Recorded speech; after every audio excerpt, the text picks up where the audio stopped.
Hi guys. सो हमने verbs की हमारी सीरीज़ चल रही है ग्रामर में। नॉन कंटिन्यूस वर्ब्स हमने ख़त्म किया है। नॉन कंटिन्यूस वर्ब्स क्या होते हैं? वो वर्ब्स जिनके आगे आईएनजी नहीं लगता। अब नॉन कंटिन्यूस वर्ब्स से ही मैं लेके आता हूँ next chapter, that is called gerunds. Right, ये टेक्निकली वर्ब्स नहीं है, जीरन्स बिल्कुल अलग चैप्टर है, बट हम वर्ब्स में करते हैं क्योंकि हम कंपेयर कर पाते हैं। राइट, सो जब मैं बच्चों से पूछता हूँ कि जीरन्स होता क्या है, तो एकदम से बच्चे बोलते हैं verb plus ING. I think आप में से भी बहुत सारे लोग कहेंगे कि जीरन्स क्या होता है? Verb plus ING. But gerunds verb plus ING से थोड़ा सा ज़्यादा कुछ होता है। ठीक है, तो सबसे पहले मुझे समझना है कि जीरन्स होते क्या हैं। जीरन्स होते हैं जब मैं किसी एक नॉर्मल वर्ब को नाउन की तरह यूज़ करूं और उसमें मैं आईएनजी लगाऊं, उसको मैं बोलता हूं जीरन्स। राइट, सो मैं रिपीट कर रहा हूं, अगर मैं किसी वर्ब को नाउन की तरह यूज़ करता हूं तो मैं उसको जीरन्स बोलता हूं। राइट, अब इसको समझने के लिए मुझे दो चीज़ें देखनी पड़ेंगी।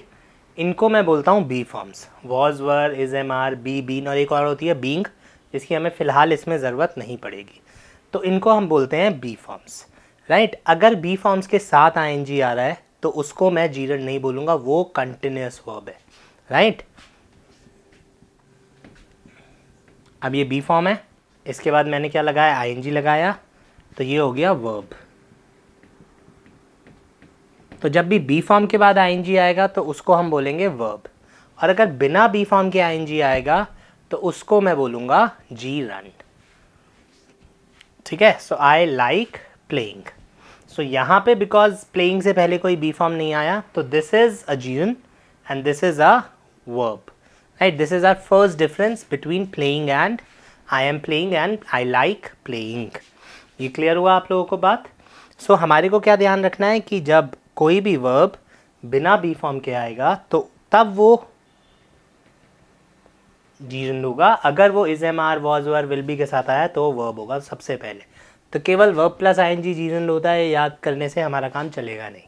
ठीक है, तो सबसे पहले मेरे को ये फ़र्क पता चलना है। तो अब हमें समझ में आ गया कि वर्ब होता क्या है और जीरन क्या होता है। राइट, सो ये डिफरेंस क्लियर हो गया होगा आई गेस। अब हम आगे चलते हैं। Okay, so now we know what are gerunds. तो जेरन्स आर जब मैं वर्ब में आईएनजी लगाता हूँ और बी फॉर्म नहीं लगाता हूँ। Now there are a lot of ways कि एग्जामिनर इसके क्वेश्चंस देगा।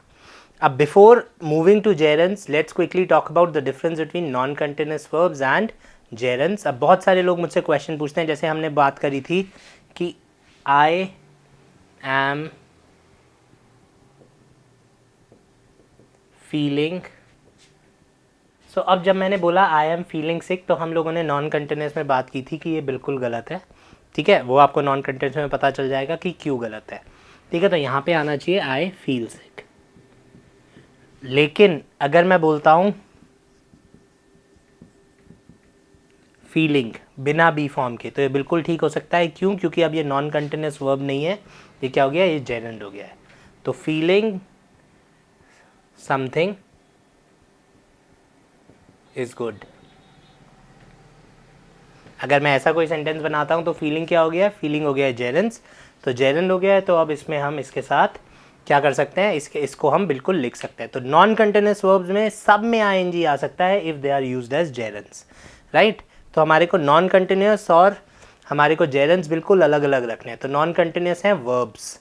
ठीक है, वर्ब्स मतलब इज, एम, आर, वॉज, वर के बाद उन सारे शब्दों के में आईएनजी नहीं आ सकता, लेकिन जब मैं जेरन्स की बात करूँगा तो बिल्कुल आईएनजी आ सकता है। तो this is the next thing that I need to understand. So guys, gerunds are जब हम बिना बी फॉर्म के आईएनजी वर्ड यूज़ करते हैं। अब इसको हमने समझना क्या है? आपको जेरन वर्ड नहीं भी याद रहता है तो फ़र्क नहीं पड़ता। इसको हम बोल सकते हैं when a verb is used as a noun it is called a gerund. तो जब मैं वर्ब में आईएनजी लगा देता हूँ और उसको नाउन की तरह यूज़ करता हूँ तो वो जेरन कहलाता है। इसको मैं एक बार हिंदी में समझा दूँ क्योंकि थोड़ा सा बेसिक सा आइडिया है। तो अगर मैं प्लेइंग बोलता हूँ या मैं प्ले बोलता हूँ, इसका हिंदी होता है खेलो। ठीक है, अब अगर मैं प्लेइंग बोलता हूं तो इसके दो हिंदी होते हैं, खेल रहा एंड खेलना। राइट, तो this is the first thing I need to remember कि जब मैं प्लेइंग बोलता हूं तो अगर ये वर्ब की तरह यूज हुआ है तो ये कंटिन्यूस है, इसका हिंदी हो जाएगा खेल रहा। और ये अगर नाउन की तरह यूज़ हो जाएगा तो इसका हिंदी हो जाएगा खेलना। और तीसरा होता है टू प्ले। अब प्रॉब्लम क्या है, हम लोगों को जब हम स्कूल में पढ़ते थे, हिंदी के टीचर्स या हमारी फर्स्ट लैंग्वेज हिंदी है, when we were taught that play means खेलना, whereas प्ले मीन्स खेलो एंड टू प्ले मीन्स खेलना। ठीक है, so to play also means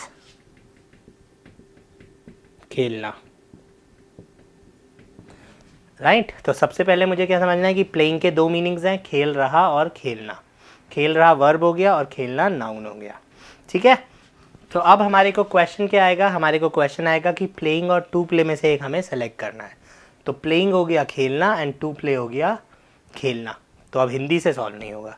तो यहाँ पे अब सारी कहानी हमारी यहीं पे फंस जाती है कि अगर आप हिंदी से सॉल्व करना चाहते हैं क्वेश्चन, तो इस पॉइंट के बाद आप हिंदी से सॉल्व नहीं कर सकते। So if examiner has written playing और to play and it means खेलना, और उसका मतलब खेलना हो रहा है, तो आप उसको अब हिंदी से नहीं सोच सकते कि यार यहाँ तो खेलना आना था, एग्जामिनर ने खेलना लिखा है, ये तो बिल्कुल ठीक है। यहीं पे हमारा क्वेश्चन गलत हो जाएगा। तो अब हमें क्वेश्चन किस तरीके का आएगा। अब हमारे पास क्वेश्चन है आई लाइक डैश। अब मुझे खेलना पसंद है, तो मेरे पास एग्जामिनर ने दोनों ऑप्शंस दे दिए, टू प्ले और प्लेइंग। टू प्ले का मतलब भी खेलना है और प्लेइंग का मतलब भी खेलना है। तो अब यहाँ पे क्वेश्चन कैसे यूज़ होगा, यहाँ सॉल्व होगा, यहाँ पे क्वेश्चन सॉल्व होगा ये पार्ट्स ऑफ स्पीच से। अब आप देखिए कि इसके बाद आपको वर्ब चाहिए या इसके बाद आपको नाउन चाहिए। ठीक है, तो अब जब भी हम ये वाले ऑप्शंस देखते हैं, हमारे को ये पता चल जाता है कि ये जो क्वेश्चन है जेरेंड्स और इन्फिनेटिव्स, बेयर इन्फिनेटिव्स का है। अब हमारे को क्या करना है, हमारा सारा का सारा फोकस आ जाता है इस पे।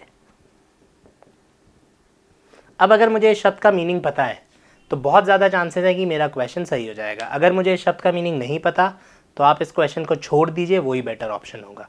ठीक है, तो लाइक का मतलब है पसंद। अब मैं दिमाग में सोचता हूँ, अगर आप हिंदी में भी सोचेंगे तो चलेगा, but what you need to think is कि पसंद के बाद नाउन आएगा या वर्ब आएगा। आपको कोई चीज़ पसंद है, नॉर्मली क्या होगा, आपको कोई चीज़ पसंद होगी, चीज़ हो गई नाउन। ठीक है, तो इसलिए आपको कोई चीज़ पसंद है तो आप लिखेंगे आई लाइक प्लेइंग। इसीलिए जब हम हॉबीज़ वगैरह बोलते हैं, हम बोलते हैं my hobbies are cooking, eating, sleeping, drinking, playing, rafting, sketching, ING लगाते हैं। क्यों? क्योंकि हॉबीज़ के बाद कोई चीज़ ही आएगी ना, मुझे कोई चीज़ें ही तो पसंद होंगी। समझ में आया? तो जैसे ही मैंने आई लाइक डैश लिखा और मुझे टू प्ले और प्लेइंग दिखा, टू प्ले का मतलब भी खेलना, प्लेइंग का मतलब भी खेलना। अब ये मेरा डिसीजन है कि लाइक के बाद क्या आना चाहिए, वर्ब आना चाहिए या नाउन आना चाहिए। अगर लाइक के बाद कोई चीज़ आएगी तो मेरा आंसर होगा प्लेइंग, लाइक के बाद कोई वर्ब आएगा तो मेरा आंसर होगा टू प्ले। अब लाइक के साथ वैसे दोनों चीज़ें आ सकती हैं, बट अगर ये मेरे पास ऐसा क्वेश्चन है तो I will go with playing, क्योंकि लाइक के बाद केवल एक शब्द है तो आपको कोई चीज़ पसंद है। ठीक है, इसी की तरह दूसरा ऑप्शन में दे सकता हूँ आई लाइक डैश क्रिकेट। अब आपको पसंद क्या है, नाउन तो उसने दे दिया ना, अब आपको क्रिकेट पसंद है। क्रिकेट के साथ आप क्या करेंगे, क्रिकेट के साथ आप वर्ब डालेंगे, आपको क्रिकेट खेलना पसंद है, तो अब आपको किस चीज़ की ज़रूरत है, वर्ब की ज़रूरत है। तो इसलिए अब आप लिखेंगे टू प्ले।